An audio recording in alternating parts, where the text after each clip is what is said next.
आज हम बात करेंगे एक बहुत ही बेहतरीन किताब के बारे में जिसका नाम है द लॉ ऑफ सक्सेस, जिसे नेपोलियन हिल ने लिखा है।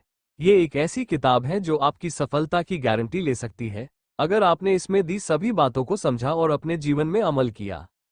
नेपोलियन हिल वर्जीनिया में पैदा हुए थे और 13 साल की उम्र से ही शहर के अखबार में आर्टिकल्स लिखने लगे और अमेरिका के सबसे प्रसिद्ध प्रेरक लेखक में से एक बने।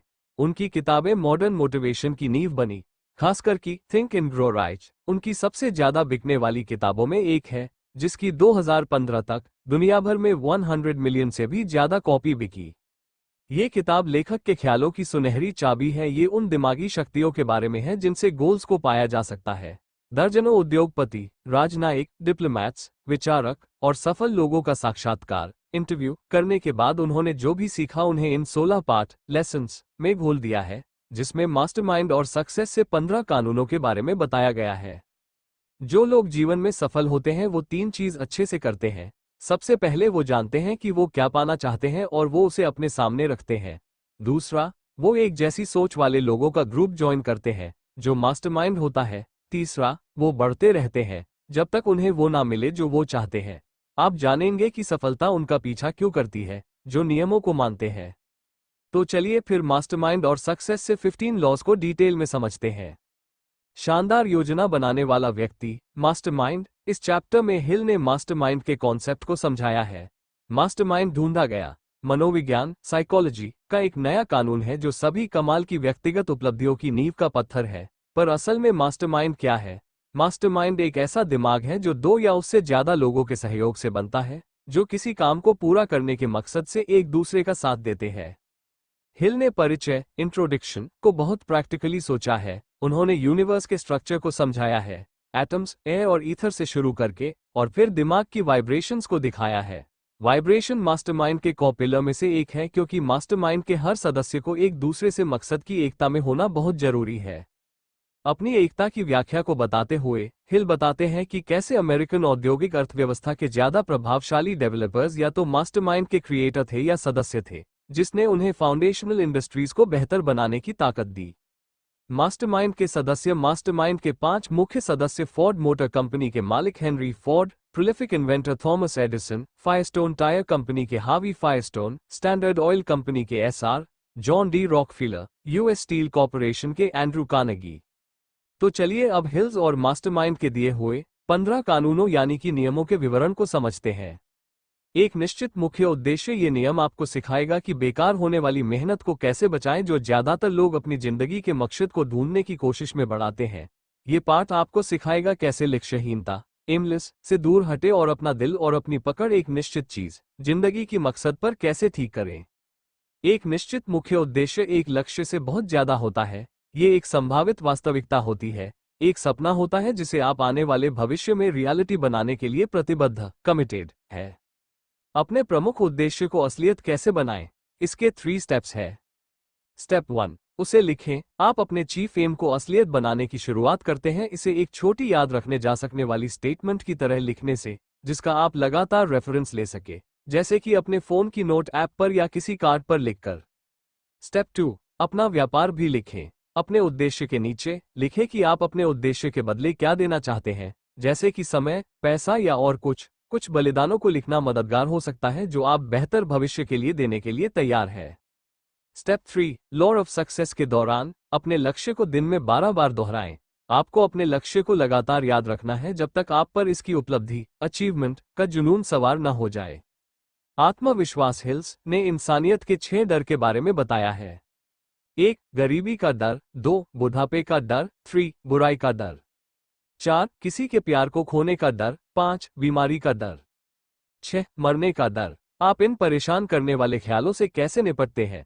आप ऑटो सजेशन की प्रैक्टिस कर सकते हैं, जिसे सेल्फ टॉक भी कहा जाता है। एक इंसान लॉ ऑफ अट्रैक्शन से अपनी जिंदगी को बेहतर बना सकता है। जब आप अपने डर का सामना अपने पॉजिटिव ख्यालों से करने लगते हैं, तब आप पाएंगे कि जितना आप पॉजिटिव बनते हैं, उतने ही पॉजिटिव लोग आपकी कम्युनिटी का हिस्सा बनते हैं। सेल्फ कॉन्फिडेंस को या तो पाया जा सकता है या खोया जा सकता है। ये इस्तेमाल करने से बढ़ता है और इस्तेमाल न करने से गायब हो जाता है। बचत की आदत। आपको बहुत से कारण के लिए पैसा बचाने की आदत को बढ़ाना चाहिए। पैसा बचाने की आदत इंसान की संपूर्ण सेहत, मानसिक और शारीरिक, को बेहतर बनाता है। बचत से सिर्फ गरीबी का डर ही खत्म नहीं होगा, बल्कि इससे भविष्य में इन्वेस्टमेंट के अवसर भी मिलेंगे। लेखक ने बताया है कि उधार और ज्यादा खर्च करने से उनके खुद के और जिन लोगों का इंटरव्यू उन्होंने किया है, उनकी जिंदगी पर क्या असर पड़ा है। बचत करने का पहला कदम है अपनी कमाई और खर्चों का पता होना। एक बजट के रूप में आप सोच रहे होंगे कि सेविंग रेकमेंड करना आसान है, पर असल में हमें कितनी बचत करनी चाहिए? यहाँ हिल ने करीब करीब 200 लोगों के इंटरव्यू लेने के बाद एक मॉडल डिस्कस किया है, जिससे जो लोग आर्थिक रूप से टूट चुके थे उनके पैसे में काफी सक्सेस मिली। इस मोड के हिसाब से टोटल इनकम का 20% सेव होना चाहिए, 50% में घर के सभी बेसिक खर्च मीट होनी चाहिए, शिक्षा, मनोरंजन और जीवन बीमा में 10% होना चाहिए। पहल, इनिशिएटिव और नेतृत्व, लीडरशिप। हिल बताते हैं कि कैसे इनिशिएटिव और लीडरशिप से उन्होंने एडवर्टाइजिंग और सेल्स का स्कूल बनाया। अपना स्कूल शुरू करने के लिए उन्हें 2 चीजों की जरूरत थी। 1. स्टार्टअप कैपिटल यानी कि पैसा, और 2. अपने छात्रों को सिखाने के लिए एक कोर्स। उनके पास अपने छात्रों को देने के लिए ज्ञान तो थी, पर स्कूल शुरू करने का पैसा नहीं थे। उनका मुख्य उद्देश्य था अपने स्कूल को शुरू करने के लिए पैसे को जमा करना। दूसरा, उन्होंने एक डिटेल्ड प्लान बनाया कि कैसे वो अपने लक्ष्य को असलियत बनाएंगे। हिल्स के एक्शन स्टेप्स, अपना निश्चित मुख्य उद्देश्य को लिखना और एक विस्तृत योजना बनाना। हिल ने शिकायत और चिंता करने की जगह ऐसे लोगों को ढूंढने के लिए कदम उठाए जिन्हें उनकी ज्ञान की जरूरत थी और जिनके पास मार्केटिंग और सेलिंग सीखने के लिए पैसा था। इस बात को मानते हुए कि उनकी बिजनेस एजुकेशन के लिए मार्केट है, वो आखिर तक लड़ते रहे जब तक उन्हें उनका चीफ एम नहीं मिल गया, पढ़ाने की एक जगह। क्योंकि उस वक्त इंटरनेट से डिजिटल शिक्षा अभी नहीं थी, इसलिए जो सीखना चाहते थे वो कॉलेज गए। हिल एक बड़े नामी बिजनेस कॉलेज के डायरेक्टर के पास गए और उन्हें अपना कोर्स बताया, जिससे कॉलेज ज्यादा छात्रों को आकर्षित कर सकता था। शुरुआती पैसे के बदले कॉलेज को हिल का एजुकेशन सिस्टम मिल गया। डायरेक्टर दिल से राजी हो गए और एक कॉन्ट्रैक्ट साइन किया गया और हिल को अपना पैसा मिल गया। 1 साल से कम वक्त में कॉलेज से लिया हुआ सारा पैसा हिल ने लौटा दिया और फिर हिल ने उसे अकेले बिजनेस की तरह संभाला। ऐसे 3 स्टेप्स जिससे हम इनिशिएटिव लेना और लीडरशिप में आगे बढ़ सकते हैं। आपको टालने की आदत को जीतना होगा और उसे खत्म करना होगा। अपने आसपास के लोगों को कदम उठाने और कल पर चीजें न टालने के लिए प्रोत्साहित करें। सकारात्मक नेतृत्व कौशल विकसित करें जो आत्मनिर्णय, स्वतंत्रता, आत्मविकास, ज्ञान और न्याय तक ले जाए। कल्पना, इमेजिनेशन की ताकत ऐसे उदाहरण से भरी पड़ी है जिसमें अगर वो सही से इस्तेमाल की जाए तो किसी की भी काबिलियत को 10 गुना तक बढ़ा सकता है। हिल ने बहुत सी इंडस्ट्रीज के सेल्स पर्सन का उदाहरण शेयर किया है जो इमेजिनेशन की मदद से बहुत ऊपर उठे हैं। नेपोलियन ने ओहायो के गवर्नर को एक सुधरे हुए कैदी की रिहाई का आइडिया बेचा, ये इमेजिन करके कि गवर्नर एक कैदी को क्यों आजाद करेंगे। शिकागो के पॉल हैरिस ने अपनी पहली रोटरी बेची जब उन्होंने अपनी लीगल प्रैक्टिस को एडवर्टाइज करने का एक अनोखा तरीका इमेजिन किया, क्योंकि ट्रेडिशनल मार्केटिंग को लॉस की वजह से बंद कर दिया गया था। यूनिवर्सिटी ऑफ शिकागो के डॉक्टर हापर जिन्होंने जॉन डी रॉकफेलर के डोनेशन को इमेजिन किया। उत्साह, जब आप जोशीले बन जाते हैं तो आप जिंदगी और जुनून के लिए री एनर्जाइज्ड हो जाते हैं और अपने इस जोश के साथ आप कम नींद के साथ भी काम कर पाते हैं। जोश आपके एक्शंस को ताकत देता है, जैसे एक तीर को एक धनुष उस दिशा में जाने की ताकत मिलती है जहां आप चाहते हैं। साथ ही आपको नकली जोश से भी बचना है। असली जोश एक इंसान के अंदर से आता है, ना कि बाहर से। आत्मनियंत्रण, जैसे आपने समझा कि जोश आपको चलाता है, ये क्लच की तरह है। आत्मनियंत्रण सिक्के का दूसरा पहलू है। ये ब्रेक और स्टीयरिंग है जो आपको रुकने और दिशा बदलने देता है। आत्मनियंत्रण बैलेंस व्हील है जिसे आप अपने जोश को काबू करके वो दिशा दे सकते हैं जहां आप चाहते हैं ये आपको ले जाए। इसे आप अपनी किस्मत के मालिक, अपनी आत्मा के कैप्टन बन सकते हैं। सही नियंत्रण के बिना पिछले सभी नियमों का कोई मतलब नहीं है, इसलिए जरूरी है कि आप आत्म अनुशासन रखें। हद से ज्यादा जोश भी अच्छा नहीं होता है, इसलिए अच्छा है कि आप हैंड ब्रेक को अपने पास ही रखें। आत्मनियंत्रण यानी कि अपनी किस्मत के मालिक। भुगतान से अधिक करने की आदत, ये लेसन आपको सिखाएगा कि लॉ ऑफ इंक्रीजिंग रिटर्न का फायदा कैसे ले, जो उससे कहीं ज्यादा आपके रिटर्न को पक्का करेगा जितनी सर्विस आपने दी होगी। कोई भी एक सच्चा लीडर नहीं बन सकता है इस आदत को सीखे बिना, जिसमें वो उससे ज्यादा और बेहतर काम करता है जितना उसे भुगतान किया जाता है। जब आपको भुगतान करने का आपको तुरंत फायदा ना मिले तो भी अपना बेस्ट देने के भी फायदे हैं।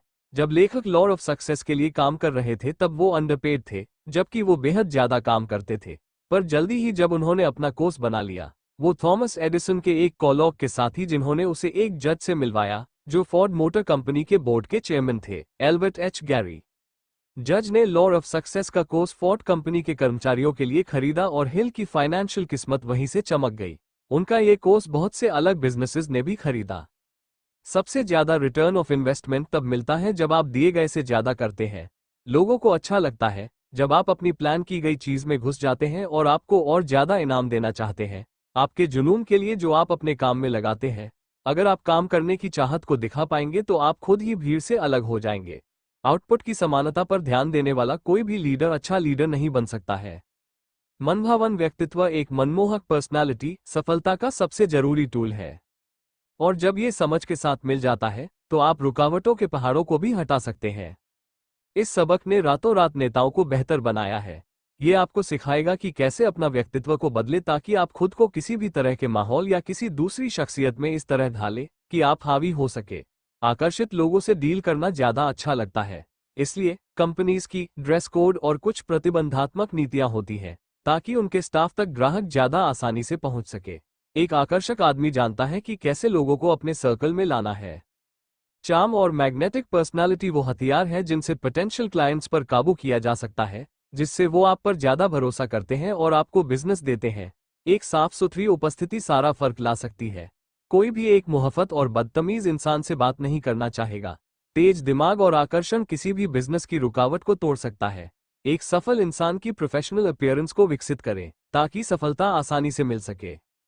स्वागत करने वाला व्यक्तित्व सफलता का प्रतीक है। एक आकर्षक व्यक्तित्व लोगों को आकर्षित करने की कला जनता है। इसके पास वो चुंबकीय शक्ति मैग्नेटिक पावर है जो सारा फर्क ला सकती है। अगर आप ऐसी पर्सनालिटी को अपनी इंटेलिजेंस के साथ जोड़ते हैं तो कोई भी रुकावट आपको रोक नहीं पाएगी। सटीक विचार सटीक सोच सफलता की नींव के जरूरी पत्थरों में से एक है। ये पाठ आपको सिखाएगा कि कैसे तथ्यों को जानकारी से अलग करें। ये आपको सिखाएगा कि कैसे ज्ञात तथ्य को दो क्लासेस में बांटे, महत्वपूर्ण और महत्वहीन। ये आपको तथ्यों से बाहर निश्चित कार्य योजना बनाना सिखाएगा। खुद को ऐसे लोगों से घेरे जो आपकी तरह सटीक ज्ञान के भूखे हो। मेंटरशिप की ताकत मिलना बेहद अच्छा है। मास्टरमाइंड को बनाना सही है। इसकी वजह से आप सफलता की तरफ बढ़ते हैं। सफलता से ही सफलता मिलती है। गलत जानकारी और झूठी खबरों से भरी इस दुनिया में तथ्यों को राय से अलग करना आसान नहीं है। एक तेज विचारक डेटा पर एक्ट करता है, इमोशंस पर नहीं। आपको तथ्यों को भी दो हिस्सों में बांटना चाहिए। एक महत्वपूर्ण और प्रासंगिक, टू महत्वहीन और अप्रासंगिक। एकाग्रता कॉन्सेंट्रेशन। एकाग्रता आपको सिखाता है कि जब तक आप उस विषय में महारत हासिल करने के तरीके न निकाल लें, एक वक्त में एक विषय पर कैसे ध्यान दिया जाए। ये आपको सिखाएगा कि कैसे आप दूसरे के दोस्त बने, जिससे आप उनकी पूरी नॉलेज को अपने प्लान और मकसद के लिए इस्तेमाल कर सके। इससे आपको अपने पास के फोर्सेस की जानकारी मिलेगी और आप देखेंगे कि इन फोर्स को अपने मतलब के लिए कैसे इस्तेमाल करें। जब आपके पास लेजर बीम फोकस होता है तो आप जल्दी सफलता पाते हैं, क्योंकि आपके एक्शन एक ही दिशा में होते हैं।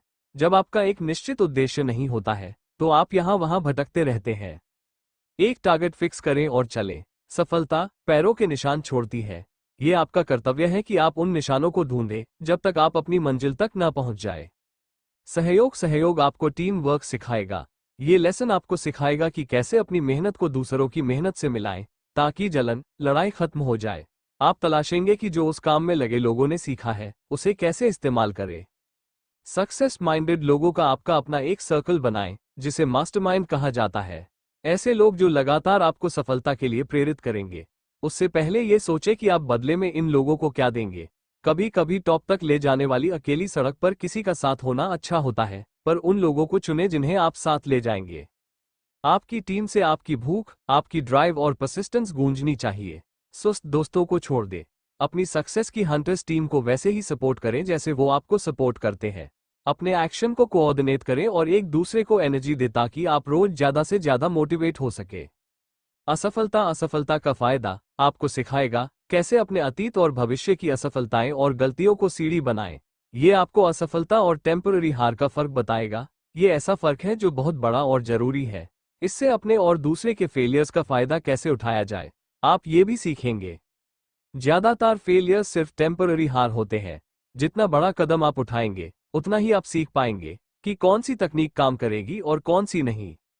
गेहूं को भूसे से अलग कीजिए। जब आप रणनीतियां बना ले तभी एक्ट करें। शुरुआती असफलता किसी चीज में आगे बढ़ने की सीधा तकनीक है। ध्यान रहे, शुरुआती असफलता, क्योंकि आपको अपनी गलतियों से भी सीखना है ताकि आपके अगले कदम अलग हो। अगले कदम आपको सफलता के और पास ले जाएंगे। परफेक्ट इंसान जैसी कोई चीज नहीं है। हम इंसान होने के नाते गलतियां करते हैं। अपनी गलतियों से सीखना ही समझदारी है, जब तक कि हम गिरकर उठ न जाएं और अगला कदम समझदारी से ले। सहनशीलता सहिष्णुता आपको सिखाएगा कि नस्लीय और धार्मिक विवाद के खतरनाक असर से कैसे बचा जाए, जो करोड़ों लोगों को इस बेकार की लड़ाई में फंसा देता है। इससे उसका खुद का दिमाग जहरीला होता है और वो जांच और कारण के दरवाजे बंद करते हैं। ये पाठ सटीक विचार जैसा ही है। उसका कारण है कि कोई भी बिना सहनशीलता को सीखे सटीक विचारक नहीं बन सकता है। असहिष्णुता ज्ञान की किताब को बंद कर देता है। असहिष्णुता उनको दुश्मन बना देता है जिन्हें दोस्त होना चाहिए। ये अवसर को खत्म करता है और दिमाग को शक से भरता है। अज्ञान से बचे, सहनशीलता को बढ़ाए। अपने दिमाग को अलग अलग किस्मत के लोग, संस्कृति, धर्म और जीवन शैली के लिए खोले। नफरत के जहर में ना डूबे। आप अपनी जिंदगी ज्यादा भूल भुलैया से जिएंगे अगर आप ये मान ले कि हर इंसान अलग है और सबका अंदाज भी निराला है। सुनहरा नियम गोल्डन रूल को सीखने से आप समझेंगे कि इंसान के महान यूनिवर्सल लॉज का इस्तेमाल कैसे किया जाए कि आपको आसानी से किसी भी इंडिविजुअल या ग्रुप का कोऑर्डिनेशन मिल जाए। गोल्डन रूल फिलॉसफी की समझ की कमी ही करोड़ों लोगों के फेलियर का कारण है। जब आप इन 15 कानूनों को मास्टर कर ले, जिसमें आपको 15 से 30 हफ्ते लग सकते हैं, आप उस पावर को बनाने लायक हो जाएंगे जिससे आप अपने निश्चित मुख्य लक्ष्य को पा सकेंगे। इन 15 कानूनों का मकसद है आपकी सारी नॉलेज को ऑर्गेनाइज करना जो आपके पास है और जो आप भविष्य में पाएंगे, ताकि आप इस नॉलेज को पावर में बदल सकें।